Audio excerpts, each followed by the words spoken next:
Hello बच्चों, VA की education channel में आपका स्वागत है। आज हम लोग क्लास 12 के हिंदी चैप्टर 7 ओ सदा नीरा का ऑब्जेक्टिव क्वेश्चन वीडियो करेंगे। चलिए बच्चों, ज़्यादा देर करते हुए वीडियो स्टार्ट करते हैं। अगर आपने चैप्टर 1 से लेकर 6 तक का ऑब्जेक्टिव क्वेश्चन वीडियो नहीं देखे होंगे तो हम आपको डिस्क्रिप्शन में और आई बटन में लिंक दे देंगे। वो वीडियो आप जरूर देख लीजिएगा, आपके एग्जाम के लिए बहुत महत्वपूर्ण है। चलिए बच्चों, ज़्यादा देर न करते हुए वीडियो स्टार्ट करते हैं। अगर आप इस चैनल पर नए होंगे तो इस चैनल को लाइक और सब्सक्राइब जरूर कीजिएगा और बेल आइकन भी बजा दीजिएगा ताकि हम जो भी वीडियो बनाए आपके मोबाइल पर नोटिफिकेशन जरूर जाए। चलिए, पहला प्रश्न बोल रहा है, ओ सदा नीरा शीर्षक निबंध में वर्णित मन कैसे ताल है। यानी कि जो ओ सदा नीरा शीर्षक निबंध में, यानी कि ओ सदा नीरा निबंध है, उसमें वर्णित मन कैसे ताल है। गहरे, छोटे और विशाल, या फिर उथले और छिछले, या फिर गहरे और विशाल। तो इसका सही आंसर हो जाएगा ऑप्शन नंबर डी, गहरे और विशाल। यानी कि ओ सदा नीरा शीर्षक निबंध में वर्णित मन कैसे ताल है, तो गहरे और विशाल है। यानी कि ऑप्शन नंबर डी बिल्कुल राइट हो जाएगा पहला के। दूसरा नंबर प्रश्न बोल रहा है, ओ सदा नीरा निबंध किस पुस्तक से लिया गया है। जो ओ सदा नीरा निबंध है वो किस पुस्तक से लिया गया है, तो बोलते क्षण से लिया गया है। यानी कि ऑप्शन नंबर सी बिल्कुल राइट आंसर होगा। किस पुस्तक से लिया गया है, तो बोलते क्षण से लिया गया है। तीसरा नंबर प्रश्न बोल रहा है, गंडक नदी का जल सदियों से, यानी कि गंडक नदी का जो जल है वो सदियों से क्या था, शांत रहा है, या फिर चंचल रहा है, या फिर गर्म रहा है, या फिर ठंडा रहा है। इसका सही आंसर हो जाएगा ऑप्शन नंबर बी, यानी कि चंचल रहा है। ये गंडक नदी का जल सदियों से चंचल रहा है। यानी कि ऑप्शन नंबर बी बिल्कुल राइट आंसर हो जाएगा तीसरा का। चौथा नंबर प्रश्न बोल रहा है, सरयामन ताल का जल कैसा है। सरयामन ताल का जल कैसा है, चंचल, स्थिर, गहरा, या फिर गंदा। तो इसका सही आंसर हो जाएगा ऑप्शन नंबर बी, स्थिर है। कैसा है, तो स्थिर है। यानी कि ऑप्शन नंबर बी बिल्कुल राइट आंसर हो जाएगा चौथा का। पांचवा नंबर प्रश्न बोल रहा है, वसुंधरा भोगी मानव और धर्माध मानव एक ही सिक्के के दो पहलू हैं। यह पंक्ति किसके द्वारा लिखी गई है। वसुंधरा भोगी मानव और धर्माद्र मानव एक ही सिक्के के दो पहलू हैं। यह पंक्ति किसके द्वारा लिखी गई है। उदय प्रकाश नारायण के द्वारा, या फिर उदय प्रकाश के द्वारा, या फिर जे कृष्णमूर्ति के द्वारा, या फिर मलयज के द्वारा, या फिर जगदीश चंद्र माथुर के द्वारा। तो इसका सही आंसर हो जाएगा ऑप्शन नंबर डी, जगदीश चंद्र माथुर के द्वारा। यानी कि किसके द्वारा लिखा गया है यह, तो जगदीश चंद्र माथुर के द्वारा। यानी कि ऑप्शन नंबर डी बिल्कुल राइट आंसर होगा। छठा नंबर प्रश्न बोल रहा है, रामपुरवा कहाँ है। रामपुरवा कहाँ है, भितिहरवा के पास, फिर नवगछिया के पास, या फिर रांची के पास, फिर इलाहाबाद के पास। इसका सही आंसर हो जाएगा ऑप्शन नंबर ए, भितिया के पास। छठा का सही आंसर हो जाएगा ऑप्शन नंबर ए, भितिया के पास। चलिए बच्चों, 7वां नंबर प्रश्न बोल रहा है, गांधी जी को महुए के पेड़ के नीचे किसने जगह दी। गांधी जी को महुए के पेड़ के नीचे किसने जगह दी। मुखिया ने, ग्रामीण ने, या फिर मठ के महंत ने, या फिर उनके भाई ने। तो इसका सही आंसर हो जाएगा ऑप्शन नंबर सी, मठ के महंत ने। ऑप्शन नंबर सी बिल्कुल राइट आंसर हो जाएगा। गांधी जी को महुए के पेड़ के नीचे किसने जगह दी थी, तो मठ के महंत ने दी थी। चलिए बच्चों, 8वां नंबर प्रश्न बोल रहा है, गांधी जी की झोपड़ी को डैश ने जला दिया। यानी कि किसने जलाया, ग्रामीणों ने, युवकों ने, या फिर एमन साहब के कर्मचारियों, या फिर छात्रों ने। तो इसका सही आंसर हो जाएगा ऑप्शन नंबर सी, एमन साहब के कर्मचारियों ने। यानी कि गांधी जी की झोपड़ी को एमन साहब के कर्मचारियों ने जला दिया था। यानी कि ऑप्शन नंबर सी बिल्कुल राइट आंसर हो जाएगा 8वां का। 9वां नंबर प्रश्न बोल रहा है, बहुजन संप्रेषण के माध्यम पुस्तक किसने लिखी है। बहुजन संप्रेषण के माध्यम जो पुस्तक है वो किसने लिखी है। जयप्रकाश नारायण ने, या फिर जगदीश चंद्र माथुर ने, या फिर मलयज ने, या फिर मोहन राकेश ने। तो इसका सही आंसर हो जाएगा ऑप्शन नंबर बी, जगदीश चंद्र माथुर ने लिखा था। किसने लिखा था, जगदीश चंद्र माथुर ने। यानी कि ऑप्शन नंबर बी बिल्कुल राइट आंसर हो जाएगा। 10वां नंबर प्रश्न बोल रहा है, निम्नलिखित में कौन सी रचना जगदीश चंद्र माथुर की है। निम्नलिखित में कौन सी रचना जगदीश चंद्र माथुर की है, तो ओ सदा नीरा जगदीश चंद्र माथुर के है, यानी कि ऑप्शन नंबर सी बिल्कुल राइट आंसर हो जाएगा 10 का। 11 नंबर प्रश्न पर है, ओ सदानीरा शीर्षक पाठ किस विधा के अंतर्गत आता है? ओ सदानीरा शीर्षक पाठ किस विधा के अंतर्गत आता है? यानी कि निबंध है, कहानी है, कविता या फिर नाटक है। तो ओ सदानीरा एक किस शीर्षक पाठ के विधा के अंतर्गत आता है? तो इसका सही आंसर हो जाएगा ऑप्शन नंबर ए, निबंध के, यानी कि 11 का सही आंसर हो जाएगा ऑप्शन नंबर ए। 12 नंबर प्रश्न पर है, जगदीश चंद्र माथुर मूलतः क्या थे? यानी कि जगदीश चंद्र माथुर मूलतः क्या थे? निबंधकार, कहानीकार, नाटककार, उपन्यासकार। तो इसका सही आंसर हो जाएगा ऑप्शन नंबर सी, नाटककार। नाटककार थे जगदीश चंद्र माथुर, मूलतः क्या थे? तो नाटककार। 13 नंबर प्रश्न बोल रहा है, ओ सदानीरा निबंध बिहार के किस क्षेत्र की संस्कृति पर लिखी गई है? सारण या फिर तिरहुत, मिथिला या फिर चंपारण। तो इसका सही आंसर हो जाएगा ऑप्शन नंबर डी, चंपारण, यानी कि चंपारण में लिखी गई है, यानी कि ऑप्शन नंबर डी बिल्कुल राइट आंसर हो जाएगा।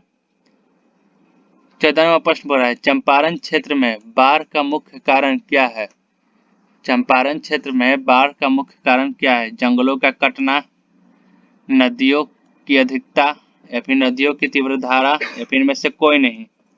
तो इसका सही आंसर हो जाएगा ऑप्शन नंबर ए, जंगलों का कटना। चंपारण क्षेत्र में बाढ़ का मुख्य कारण क्या है? तो जंगलों का कटना। तो ऑप्शन नंबर ए बिल्कुल राइट आंसर हो जाएगा बच्चों। 15 नंबर प्रश्न बोल रहा है, माथुर जी किस राज्य के शिक्षा सचिव नियुक्ति हुए? माथुर जी किस राज्य के शिक्षा सचिव नियुक्ति हुए? मध्य प्रदेश, आंध्र प्रदेश, बिहार या फिर उत्तर प्रदेश। इसका सही आंसर हो जाएगा ऑप्शन नंबर ए, मध्य प्रदेश। मध्य प्रदेश राज्य के शिक्षा सचिव नियुक्त हुए थे माथुर जी, यानी कि ऑप्शन नंबर ए बिल्कुल राइट आंसर हो जाएगा। 16 नंबर प्रश्न बोल रहा है, ओ सदानीरा पाठ के अनुसार, ओ सदानीरा पाठ के अनुसार गांधी जी ने आश्रम विद्यालय कहाँ स्थापित किए थे? गांधी जी ने आश्रम विद्यालय कहाँ पर स्थापित किए थे? कहाँ स्थापित किए थे? पाटलिपुत्र नालंदा में या फिर सासाराम भभुआ में या फिर वैशाली राजगीर में या फिर बरहरवा मधुबन और भितिहरवा में। तो इसका सही आंसर हो जाएगा option number D, Barwa, Madhuban और भितिहरवा में, यानी कि ऑप्शन नंबर डी बिल्कुल राइट आंसर हो जाएगा 16 के। 17 नंबर प्रश्न पर रहा है, अंग्रेज ठेकेदारों ने किस चीज की खेती का विस्तार किया? क्योंकि अंग्रेज ठेकेदारों ने किस चीज की खेती का विस्तार किया? दलहन, नील, गेहूं या फिर तिलहन। इसका सही आंसर हो जाएगा ऑप्शन नंबर बी, नील की, यानी कि नील की खेती का विस्तार किया था अंग्रेज ठेकेदारों ने, यानी कि ऑप्शन नंबर बी बिल्कुल राइट आंसर हो जाएगा 17 का। 18 नंबर प्रश्न पर है, राजा हरि सिंह देव को गयासुद्दीन तुगलक का सामना कब करना पड़ा? राजा हरि सिंह देव को गयासुद्दीन तुगलक का सामना कब करना पड़ा? 1225 ईस्वी में, 1250 ईस्वी में या फिर 1325 ईस्वी में या फिर 1350 ईस्वी में। इसका सही आंसर हो जाएगा ऑप्शन नंबर सी, 1325 ईस्वी में। कब सामना करना पड़ा था? तो 1325 ईस्वी में करना पड़ा था। चलिए बच्चों, 19 नंबर प्रश्न बोल रहा है, ढांगरों को नील की खेती के सिलसिले में कब लाया गया? ढांगरों को नील की खेती के सिलसिले में कब लाया गया? 18वीं शताब्दी के अंत में या फिर 17वीं शताब्दी के अंत में या फिर 19वीं शताब्दी के अंत में या फिर इनमें से कोई नहीं। तो इसका सही आंसर हो जाएगा ऑप्शन नंबर ए, 18वीं शताब्दी के अंत में ढांगरों को नील की खेती के सिलसिले में लाया गया था, यानी कि ऑप्शन नंबर ए बिल्कुल राइट आंसर हो जाएगा 19 का। 20 नंबर प्रश्न पर रहा है, पुंडलिक जी कौन थे?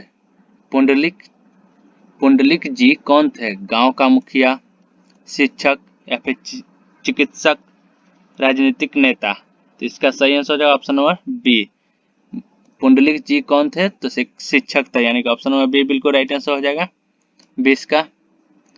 21 नंबर प्रश्न बोल रहा है, निम्नलिखित में से कौन सा नाटक जगदीश चंद्र माथुर रचित है? देखिए कौन सा नाटक है जो कि जगदीश चंद्र माथुर द्वारा रचित है? दीपक, आधे अधूरे, कोणार्क या फिर ओ मेरे मन। तो इसका सही आंसर हो जाएगा ऑप्शन नंबर सी।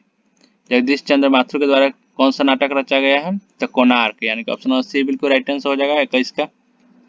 22 नंबर प्रश्न बोल रहा है निम्नलिखित में से कौन सी उपाधि माथुर जी को मिली? यानी कि माथुर जी को कौन सी उपाधि मिली थी? विधा प्रदक्षिणा या फिर विधा वारिधि या फिर विधा कामिनी या फिर इनमें से कोई नहीं।